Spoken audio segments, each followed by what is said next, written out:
North Sentinel Island is often considered the most dangerous place in the world. It's home to one of the most deadly uncontacted tribes on Earth, who have unalived several outsiders who dared to step foot on their island, burying them in shallow graves right on the beach for the world to see. Going there is almost certainly a death wish, but in the modern age, creators are willing to risk it all for clout, like Mikhailo Viktorovich Polyakov, who just recently attempted a trip to the deadly island. And although he somehow managed to come back unscathed, it's possible that he might have triggered a mini genocide on the island itself.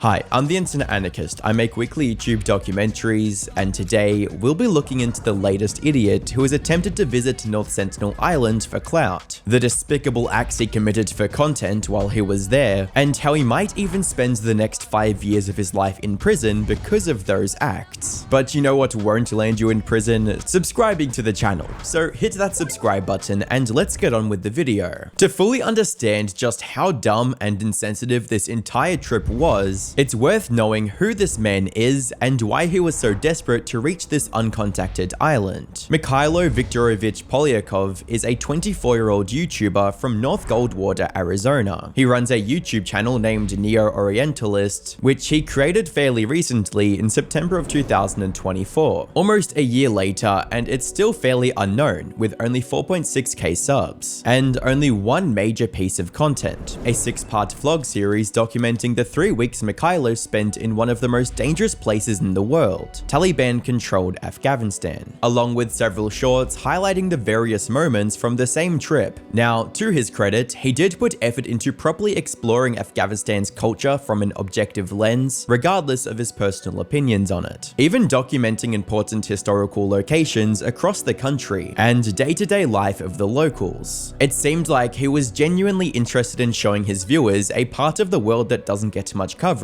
even if it meant putting his life in danger. Fortunately for him, viewers noticed, with one thankful viewer writing, "I'm glad these videos actually show the real Afghanistan, unlike other videos where in 40 minutes, half is showing them walking to a hotel and inside the hotel, and the other half is eating in a restaurant and buying clothing." However, despite all of this, there were some questionable moments within the content he posted, especially his shorts, where his thrill-seeking side would take over. Take, for example, him posing with one of the Afghan militia's machine guns, shooting with the militia, and recording a road rage incident that turned violent. But regardless, his vlogs still did moderately well, generating around 20 to 30,000 views per video, especially considering that they were the first videos he ever posted. He had a real opportunity to keep putting out videos like this, exploring different cultures, and generating an audience that enjoyed his slightly more risky adventures from time to time. However, Mikhailo didn't want to build an audience over time. He wanted to go viral overnight. So he decided to take the biggest risk he could think of to reach this goal, and ended up choosing North Sentinel Island as his next destination, blatantly disregarding the law, the obvious threat to his own life, and the threat to the people on that island, all in search of internet clout. For those who don't know, North Sentinel Island is approximately the size of Manhattan, New York, and is located about 750 miles off the coast of India. As a result, it's completely cut off from civilization. In fact, the only civilization that's even remotely close to it is Port Blair, the capital of the Andaman and Nicobar Islands in the Bay of Bengal. However, despite its isolation, there is a group of people that have been surviving on the island for centuries, without ever stepping foot on the mainland. A tribe known as the Sentinelese, rumored to be the direct descendants of the first humans to migrate out of Africa. The estimated 200 Sentinelese on the island have adopted a primitive lifestyle, hunting for animals and fish with spears, bow, and arrows, while wearing little to no clothing, leading many people to believe that they might be humanity's last remaining link to the Stone Age. However, their unique and detached existence has also made them a prime target over the years, from explorers, adventurers, and even governments trying to bring them back to civilization. The earliest incident of outsiders making contact with the Sentinelese occurred sometime in the 1880s, when the British Navy led a survey mission to North Sentinel Island that quickly turned ugly. In their attempt to civilize the Sentinelese, the Navy ended up kidnapping 6 members of the tribe, an elderly couple and their 4 children,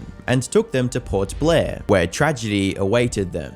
You see, because the Sentinelese have been living isolated from the rest of the world for thousands of years, they haven't developed immunity to any of our diseases. So when these 6 members of the tribe were eventually brought to the mainland, the elderly couple ended up falling sick and dying almost immediately. Fortunately, the children managed to survive, and were quickly sent back to the island along with several gifts as a gesture of peace. However, the damage was already done. The Sentinelese have consistently responded with arrows and aggression to anyone that has tried to enter their territory since that incident, no matter their intention. Like in 2004, when a Sentinelese man on the beach tried to shoot an Indian Coast Guard helicopter with a bow and arrow, even though it only came to check on the tribe's welfare after a tsunami had ravaged the surrounding area. Or in 2006, when a couple of fishermen accidentally drifted into the waters near North Sentinel Island while poaching a fish, and the Sentinelese ended up unaliving them and burying their bodies on the beach. There has only ever been one instance when the Sentinelese people didn't react aggressively to a group of visitors landing on their shores. This was on January 4th, 1991, when Trilokanath Pandit, the director of the Anthropological Survey of India at the time, decided to visit the island with his team. He had already been studying the island and its natives for several years, so when his boat started approaching, he knew exactly how to signal the tribesmen that he and his team were friendly. To overcome limited communication and uncertain vocabulary. Coconuts do not grow on these islands, but they are valued by the Sentinelese. In the end, they managed to befriend the tribesmen by copying their mannerisms and using their unique language to communicate with them. Laha! Laha! Laha! Laha! Daga! Daga!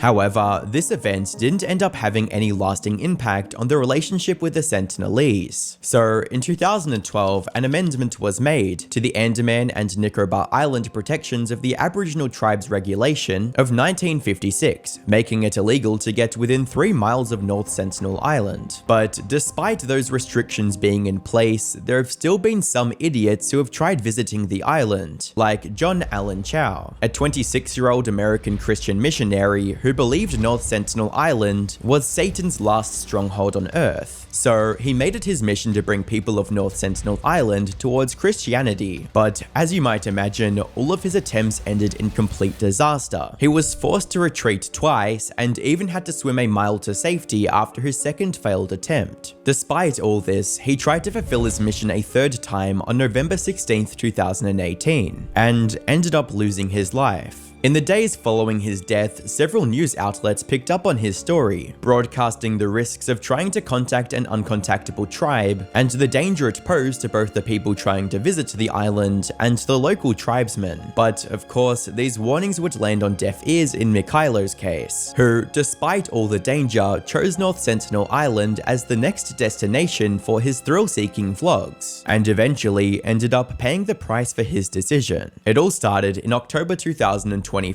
when Mikhailo decided to take a trip from the United States to Port Blair, just like John Allen had. He got his hands on an inflatable kayak soon after landing on the island, and planned to use it to make a solo journey to the island. However, before his kayak could even hit the water, the staff of the hotel in which he was staying intervened, threatening to call the police if he left for the island, which probably ended up saving Mikhailo's life, since not only would the kayak have easily deflated if the Sentinelese decided to start showering it with arrows, the journey itself would have been extremely difficult, especially if the waves were even slightly rougher than normal. Fortunately, he listened to the staff at that moment and decided to fly back to the States almost immediately, but his obsession with going viral soon buried any fears he might have had about what awaited him on the island. So he decided to try a second time in January 2025, and made the trip from the US to Port Blair once again. However, this time he had a slightly different plan. Instead of an inflatable kayak, he brought an inflatable motorboat with him. The only problem was, this motorboat was missing a key component: the motor. So Mikhailo started reaching out to local mechanics and engineers in Port Blair, asking them to help attach a motor to his boat, and he found someone who could do it almost immediately. However, Mikhailo wasn't one to sit around and wait, so he decided to visit yet another indigenous tribe while the motor was being constructed. He hitched a ride to the Baratang Islands, located approximately 90 miles north of Port Blair, and successfully made contact with the native Jarara tribe. But here's the kicker. He ended up recording his interactions with the tribe, which, as it turns out, is also illegal under Indian law. He eventually returned back to Port Blair on March 26, 2025, and by this time, the motor for his boat was ready and attached. After spending a few days studying routes and monitoring tides, Mikhailo finally left for North Sentinel Island at approximately 1 AM on March 29. And surprisingly, the journey itself went smoothly. Not only did he have to contend with less Coast Guard patrols, since he'd left from the nearby Kumadera beach, and not the more heavily patrolled beach in Port Blair, the waters were also incredibly calm throughout the trip. In fact, he managed to arrive in North Sentinel Island's vicinity around 10 AM,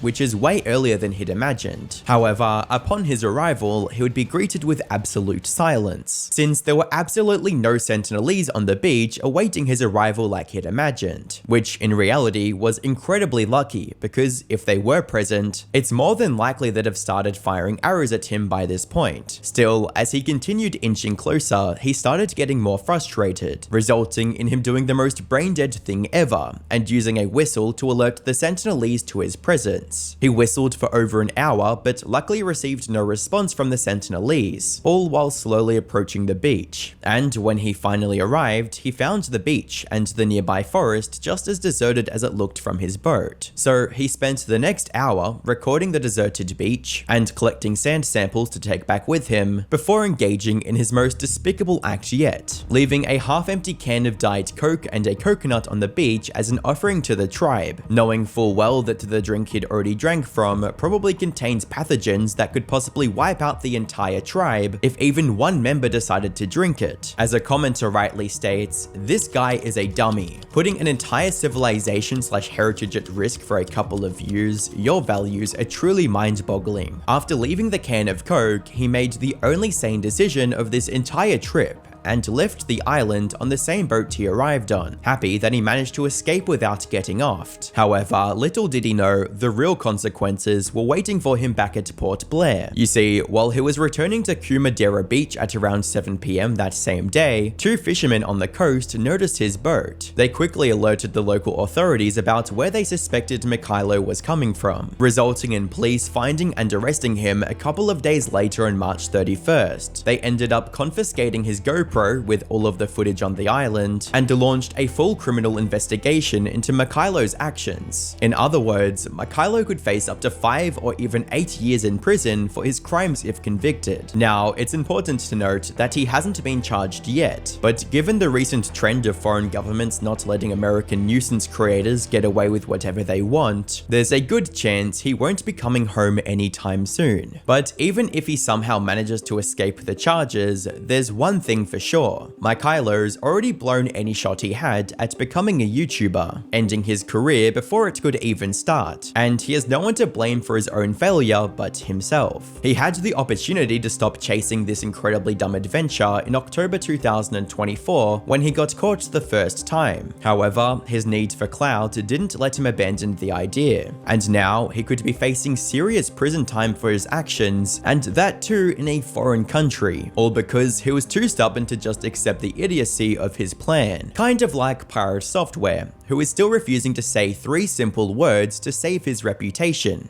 I am sorry. Click the video on screen to find out more.